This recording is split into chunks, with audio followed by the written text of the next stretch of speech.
In this video, I'm going to talk about my favorite cycling snacks. So in a video I published not too long ago, I was talking about the joys of shoveling snacks into my jersey pockets. And in the comments of that video, someone said, hey, you should do a video about your favorite snacks that you take on a ride. So thank you, Rhiannon. I appreciate your comment, and here's this video. If you guys have any suggestions for content that you'd like to see on this channel, let me know in the comments below.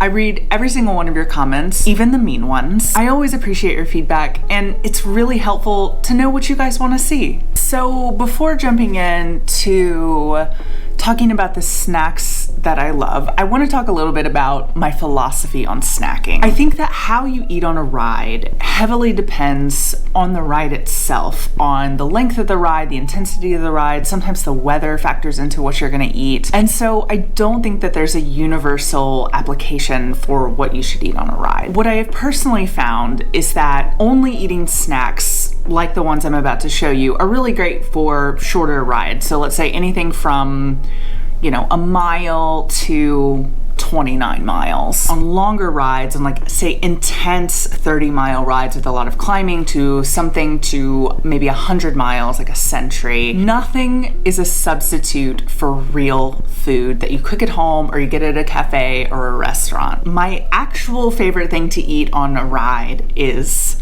breakfast sandwiches. Shove me full of eggs and bacon and cheese on a biscuit all day long. Oh my God. So the first snack that I love is a Snickers bar. I love Snicker bars. I have eaten more than I ever want to admit. I think it's one of the best snacks for bike packing and for long rides because it's everything that you want. It's a ton of calories, it's a ton of carbs, it's salty, and it's sweet. The one downside of a Snickers bar, however, is that it melts in hot weather and is very unpleasant to eat when it is melted. It's not really a situation that you want to get in, but I've done it anyway. Get very chocolatey fingers.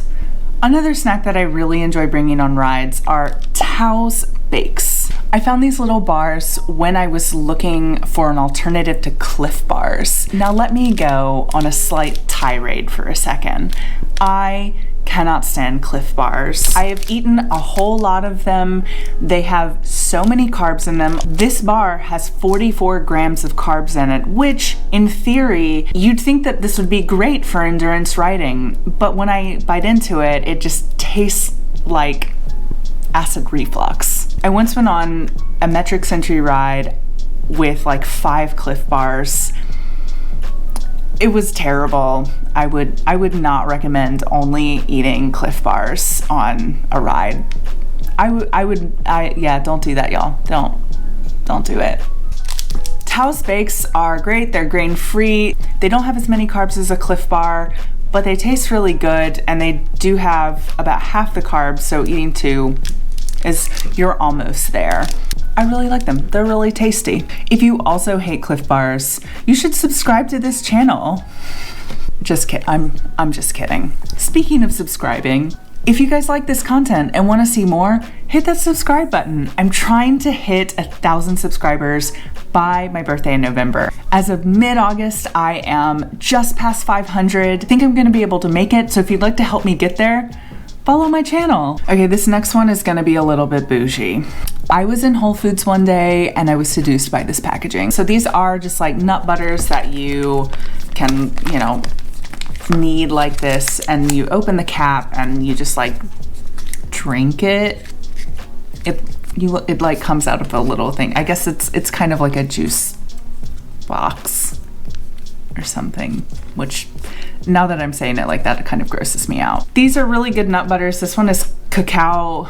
This one is cacao coconut, and I have another one that I really like called macadamia coconut. Some of them have caffeine in them. Some of them have probiotics, which may or may not settle your stomach if you're eating a lot on a super long endurance ride. I really like them. They're somewhere between 250 and 300 calories a piece, and they taste really good. Now these do tend to be a little bit expensive. I think it's $3 for one of these.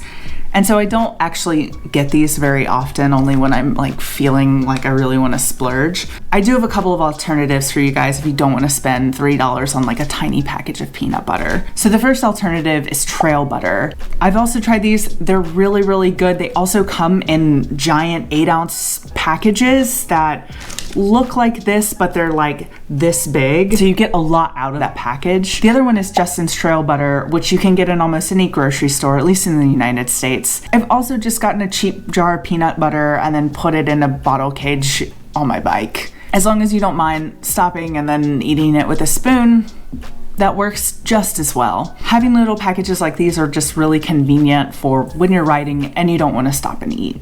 The next thing is Scratch Labs Energy Chews. I like these for the last push on a ride. They're full of sodium. Some of them have caffeine, but I usually eat them when there's like 10 miles left.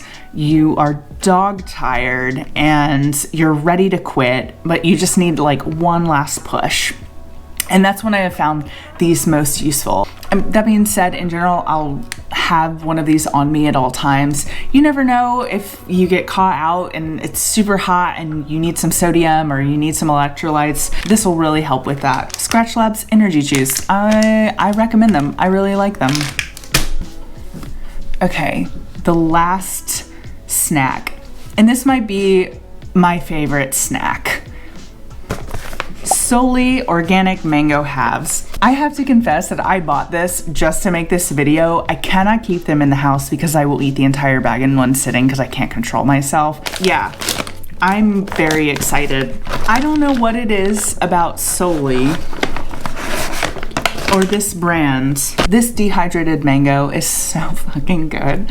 I could eat these all day.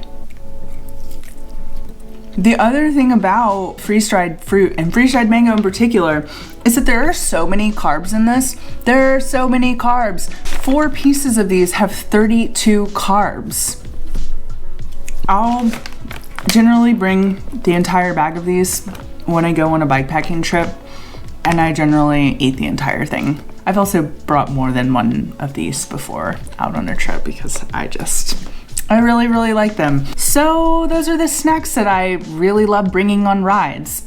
These aren't, of course, the only snacks that I bring. These are just my favorites and the ones that I have bought the most. But I'm glad I could share them with you today, and I hope this was useful. If you guys have snacks that you think I should try, or that based on what I presented, you think I would really like, let me know in the comments below. I love food and I love trying new snacks. And with that, I will see you guys next time.